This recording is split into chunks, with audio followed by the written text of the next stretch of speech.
Maingay ngayon ang pangalan ng dalawang kapamilya stars na sina Jericho Rosales at Catherine Bernardo.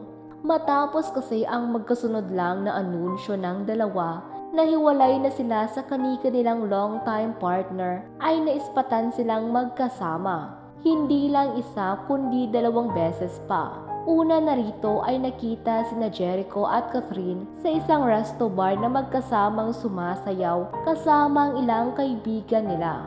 Sumunod ay nakita naman silang magkasamang nagjo-jogging sa gabi sa Marikina Sports Complex.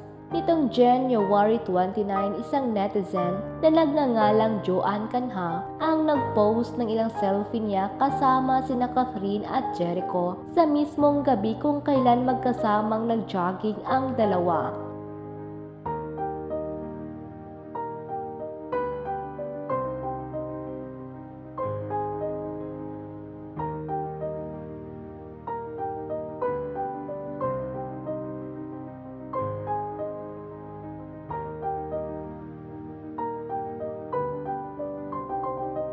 Dahil sa ilang beses na naispatan silang magkasama, umugo nga ang espekulasyon na may espesyal na namamagitan kina Jericho at Catherine. Sa katunayan, ipinaparis pa ng maraming netizens sina Jericho at Catherine. Bagay at may chemistry daw kasi ang dalawa. Bukod pa rito, pareho rin silang single. Hiwalay na si Jericho sa kanyang asawa na si Kim Jones. Samantalang si Catherine ay hiwalay na rin sa kanyang long-time boyfriend na si Daniel Padilla. Gayunpaman, ayon sa ilang malapit sa dalawa, magkaibigan lamang daw sina Jericho at Catherine.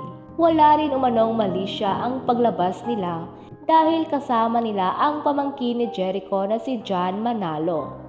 Lingid sa kaalaman ng marami na matalik na kaibigan ni Catherine si John dahil kasama niya ito sa guwing bulilit noon. Sabay na rin silang lumaki ni John bilang magkaibigan at artista. Kinumpirma ito ng netizen na nakakita kina Jericho at Catherine na magkasamang nagjo-jogging.